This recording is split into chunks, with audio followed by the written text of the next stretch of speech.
I'm Jose Reyes, and you're watching METS Weekly.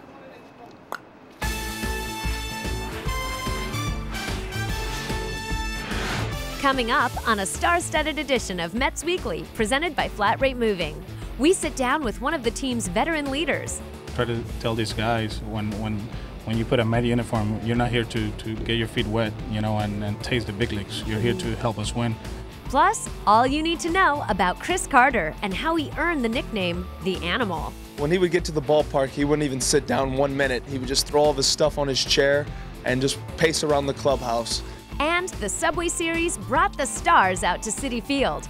Find out why some of America's singing sensations can't get enough of New York baseball. Right at that moment, I was like, oh yeah, this is awesome. By fans for fans, this is METS Weekly, presented by FlatRate Moving. Hi there, and welcome to another edition of METS Weekly, presented by FlatRate Moving. I'm your host, Julie Alexandria. Many of the younger Mets, like Ike Davis and Chris Carter, have had an instant impact on the team this season. But veteran Alex Cora has also been extremely influential, whether it's starting a late-inning rally, like he did earlier this month against the Nationals, or being there at the ready as Ike Davis flips over the railing for one of his patented catches. Alex Cora has proven himself to be a valuable member of the team, as well as a veteran leader. Earlier this week, we went one-on-one with Alex Cora. Cora with the play. Oh! At first. Beautiful backhand flip. How did he do that? Stand-up triple for Alex Cora. Cora might have a play. Jumps in and catches it. He caught the ball. You're a pretty well-respected guy in the clubhouse. You have the ability to play multiple positions. So what would you say is your best asset? I don't know. I consider myself a winning player. Just try to help everybody out and keep everybody loose in the clubhouse. But the main thing, as long as they see me as a winning player, that's what I consider my biggest asset. A lot is made of leadership. A lot of fans talk about leadership, critics talk about leadership, and you're considered a veteran leader in the clubhouse. Do you think it's overrated? I don't know if it's overrated, but it's important, over 162 games and different guys coming in and out from that clubhouse, You still got your core guys that are some of them are gonna be vocal leaders, some of them are gonna lead by example, and people are gonna follow some of them, and hopefully in this clubhouse, what I've done the last year and a half, is well respected and guys can follow me. What kind of leader are you? I don't know, by example, I think. Like I always said, I'm not a 5-tool player like some of these guys, like David or Jose.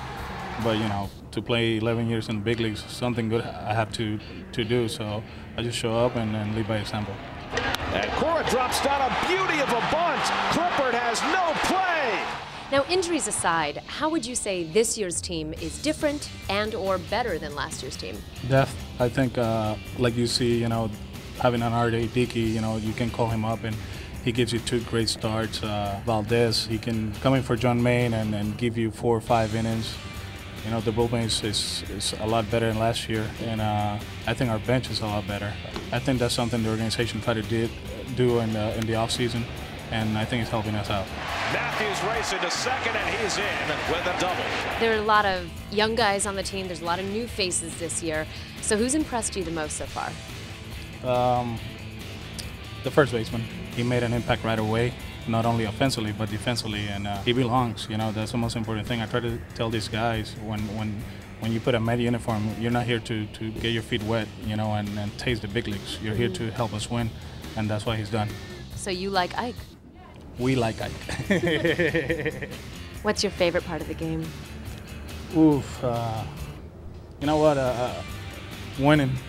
I think that's the most important thing, especially in cities like this. I think when you do that, the fans get involved, the media stays away from us, and we can enjoy it. So winning is the most important thing in the game. And baseball runs in your family. Your brother Joey played in the bigs, and now he's coaching. So how has baseball impacted your family life? I mean, I think out of all of us, my mom knows more baseball than me and my brother together. She watches every game and she knows who's doing good, what I'm doing bad, so it's just part of the family. From top to bottom, everybody is very knowledgeable. They know the game, and I'm just very happy that we enjoy the game we do and we're part of this.